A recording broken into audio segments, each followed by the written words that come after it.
Ya, ICW pada hari ini tadi kami menyampaikan informasi dan laporan terkait dengan dugaan kasus penerimaan gratifikasi yang diterima oleh Ketua KPK Firly Bahuri terkait dengan penyewaan helikopter. Kami mendapatkan informasi bahwa harga sewa yang terkait dengan penyewaan helikopter itu tidak sesuai dengan apa yang disampaikan oleh Firly Bahuri ketika sidang etik dengan Dewas.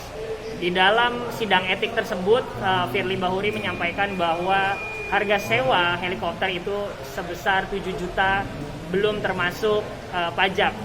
Jadi jika ditotal dalam jangka waktu 4 jam penyewaan yang dilakukan oleh Firly Bahuri ada sekitar 30,8 juta yang dia bayarkan kepada penyedia helikopter, yang mana penyedianya adalah PT Air Pasifik Utama. Tapi kemudian kami mendapatkan informasi lain dari penyedia jasa lainnya bahwa harga sewa per jamnya itu sekitar 2.750 US dollar atau sekitar 39,1 juta rupiah.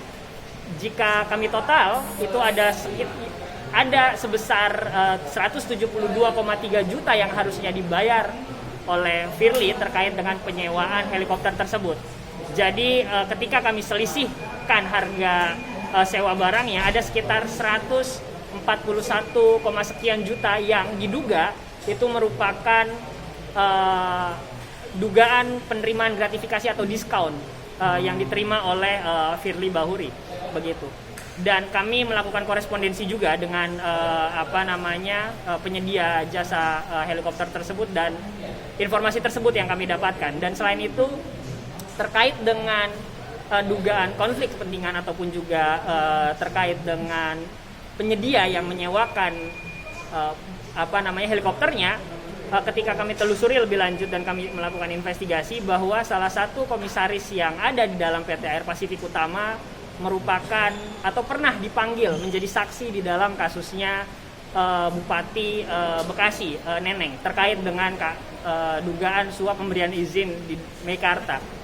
Dalam konteks tersebut kami menganggap bahwa dan mengidentifikasi bahwa apa yang telah dilakukan oleh Firly Bahuri terkait dengan dugaan penerima gratifikasi ini telah masuk di dalam unsur-unsur pasal 12B huruf besar Undang-Undang 31 tahun 99 Jungto Undang-Undang nomor 20 tahun 2001. Begitu saja. Dan tadi kami mendatangi Dirtipikor Mabes Polri dan diterima oleh Dirtipikor Mabes Polri dan akan mereka akan melakukan identifikasi dan proses lebih lanjut terkait dengan kasus yang telah kami sampaikan seperti itu.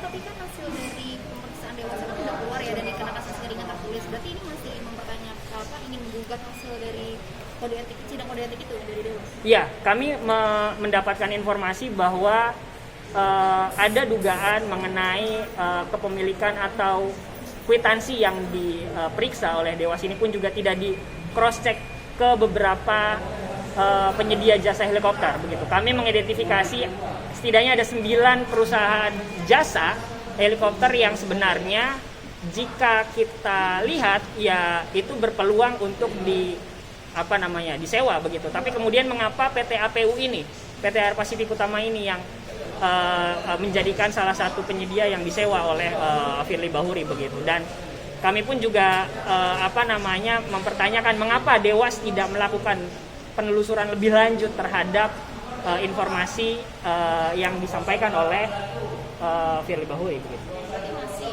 belum puas dengan hasil ya. Sidang tersebut dan masih mempertanyakan diskonnya itu ya? Ya, benar. Karena cukup banyak. Karena selisihnya kami menilai ada sekitar 82% atau tadi 141 juta rupiah yang diduga diterima oleh Firly Bahuri berupa diskon penyewaan helikopter. Iya, bukti-bukti yang kami sampaikan pertama tadi terkait dengan hasil korespondensi antara ICW dengan salah satu penyedia helikopter. Lalu kemudian kami pun juga mengidentifikasi berdasarkan akte perusahaan yang dimiliki oleh PT Air Pasifik Utama, yang mana yang tadi saya sampaikan bahwa ada salah satu nama RHS selaku komisaris pada saat persidangan terkait dengan kasus Bupati Neneng ini dipanggil sebagai saksi begitu.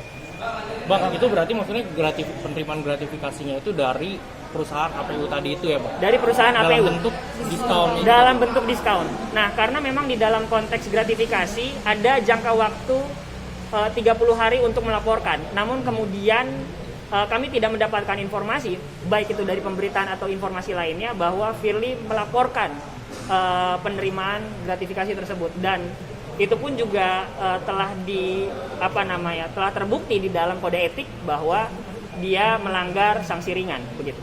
Mas, untuk tujuan pemberian diskon itu diketahui belum? Maksudnya berdasarkan perusahaan BCW ini?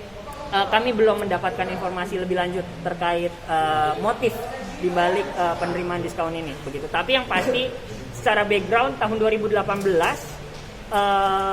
Firly menjadi deputi penindakan, lalu kemudian di tahun yang sama itu kasus kasus Meikarta ini sedang ditangani begitu. Dan apakah ada kaitannya ini kami belum menindaklanjuti lebih lanjut. Kalau terlapornya sendiri ini Pak Firly saja atau dengan perusahaan helikopter tersebut, Bang? Pak Firly saja karena sebagai penerima. Kalau sumber-sumber harga yang beda itu tadi didapatnya dari mana, Bang? Sejauh ini, Bang?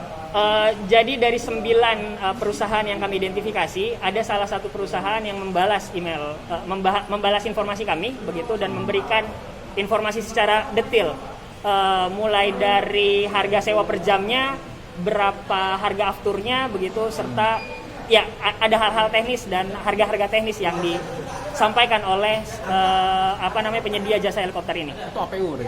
Bukan PT APU. Tapi kami melakukan perbandingan harga dan dengan helikopter yang hampir mirip dengan yang digunakan oleh Pak Firly Bahuri. Berarti biasanya 39 juta per jam, tapi ini diklaimnya 7 juta per jam, benar. Itu tadi artinya laporannya diterima oleh Barreskrim untuk ditindaklanjuti atau ini dalam bentuk pengaduan, Bang? Dalam bentuk pengaduan. Berarti belum jadi laporan polisi secara Belum, resmi gitu. belum jadi laporan polisi. Terima kasih banyak teman-teman. Ya. Bang, kwitansinya, Bang, boleh ditunjukin? Terus tindak lanjut dari kepolisian bagaimana tadi, Bang? Apakah akan datang lagi ke sini untuk Nanti polisi akan membaca terlebih dahulu bukti-bukti dan petunjuk yang telah kami sampaikan begitu.